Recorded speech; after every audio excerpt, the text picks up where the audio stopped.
Johnson and Johnson company ने 80 अरब dollar से ज्यादा की बिक्री की है। अगर आपने अपने लिए या अपने बच्चों के लिए, किसी के लिए भी कभी भी कोई बेबी पाउडर या टेल्कम पाउडर नहीं खरीदा होगा, आपने Johnson and Johnson talcum powder खरीदा होगा। ये ब्रांड वैल्यू है जॉनसन एंड जॉनसन की।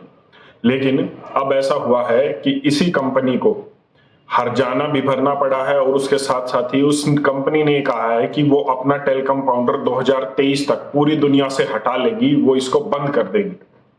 ऐसा इसलिए हुआ है क्योंकि लगातार इस कंपनी पर मई 2020 से, उससे पहले भी केस हुए और उसके बाद तो केसेस की बाढ़ आ गई।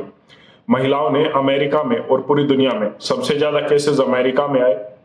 अमेरिका में महिलाओं ने आरोप लगाया कि इस पाउडर को इस्तेमाल करने से गर्भाशय का कैंसर उन्हें हुआ है। इसके साथ साथ जॉनसन एंड जॉनसन कंपनी पर 38,000 कोर्ट केसेस चल रहे हैं, जिसकी वजह से पिछले 5 साल में इस कंपनी ने 7,900 करोड़ से ज्यादा का जुर्माना भरा है। यही नहीं, 20,000 करोड़ का जुर्माना भरने के लिए अमेरिका की एक कोर्ट ने इस कंपनी को कहा। उसके बाद इसने अपनी दिवालिया होने के केस जो है पेश कर दिए, फाइल कर दिए। अब वो तो आगे की बात है, कैसे होगा कैसे नहीं होगा।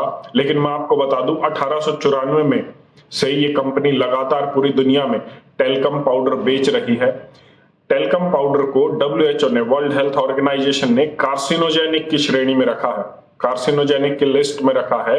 इसका मतलब है कि इसमें जो भी कंटेंट है वो कार्सिनोजेनिक है, उससे कैंसर पैदा होता है। ये कैंसर पैदा होता है टेल्कम पाउडर के टैल्क से।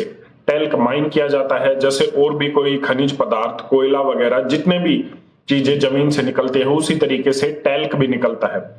जहां से टैल्क निकलता है वहीं से एस्बेस्टोस भी निकलता है, और एस्बेस्टोस एक केमिकल है जिससे सांस की बीमारियां होती हैं, लंग कैंसर होता है और इस तरीके की बीमारियां होती हैं।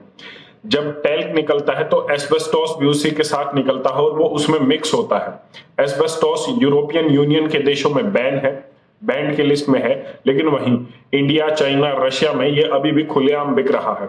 2 साल पहले ही टेल्कम पाउडर अमेरिका में बैन कर दिया गया था और 2023 के बाद ये पूरी दुनिया में कंपनी कह रही है हम बैन कर देंगे।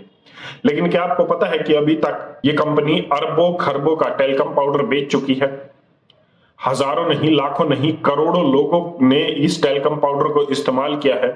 और जितने केसेस अब आ रहे हैं, फाइल हो रहे हैं कोर्ट में, उससे न जाने कहीं अधिक केसेस अभी न कभी फाइल हुए हैं न कभी होंगे, जिनको ये गंभीर बीमारियां हुई हैं, जो कैंसर से ग्रस्त हुए हैं। उनका हर्जाना कौन भरेगा? कंपनी खुद को दिवालिया घोषित कर देगी, या फिर कंपनी अब कह रही है हम टेल्कम पाउडर की जगह कॉर्न स्टार्च पाउडर का जो है अब मार्केट में वो प्रोडक्ट उतारेंगे, जिसका कोई नुकसान नहीं, जो पहले से ही मार्केट में चल रहा है। ठीक है, लेकिन रॉयटर्स की एक रिपोर्ट के अनुसार, एक रिसर्च रिपोर्ट के अनुसार, वो ये कहते हैं कि इनके ऑफिशियल्स को, जॉनसन एंड जॉनसन कंपनी के ऑफिशियल्स को पहले से ही पता था कि वो जो प्रोडक्ट सेल कर रहे हैं, बेच रहे हैं, वो कार्सिनोजेनिक है और उससे कैंसर पैदा होता है। क्या इससे कड़ी कार्रवाई नहीं इन पर होनी चाहिए? क्योंकि सिर्फ प्रोडक्ट बदल देना या फिर जिन लोगों को नुकसान हुआ है उनको हर्जाना देना, क्या इसका समाधान है? क्या उनके लिए भी कुछ नहीं होना चाहिए जिनको इनकी वजह से नुकसान हुआ है, बीमारी हुई, जिनकी मौत हुई और जो कोर्ट तक नहीं पहुंच पाए? लेकिन उनके लिए कभी कोई सुनवाई नहीं होगी, कभी कोर्ट नहीं खुलेगी। खैर, कंपनी ने अभी ये बदला है तो हो सकता है कि आगे ये केसेस कम आए, लेकिन फिर भी मेरा ये मानना है कि जितने भी ये प्रोडक्ट्स होते हैं, चाहे इस कंपनी का हो या किसी भी कंपनी का हो, ये टेल्कम पाउडर सिर्फ स्किन की, त्वचा की ड्राइनेस को मिटाने के लिए इस्तेमाल किए जाते हैं। और मुझे ये बताने की जरूरत नहीं कि भारत में आपके पास और बहुत सारे चीजें होती हैं स्किन की ड्राइनेस को, उसके रूखेपन को हटाने के लिए।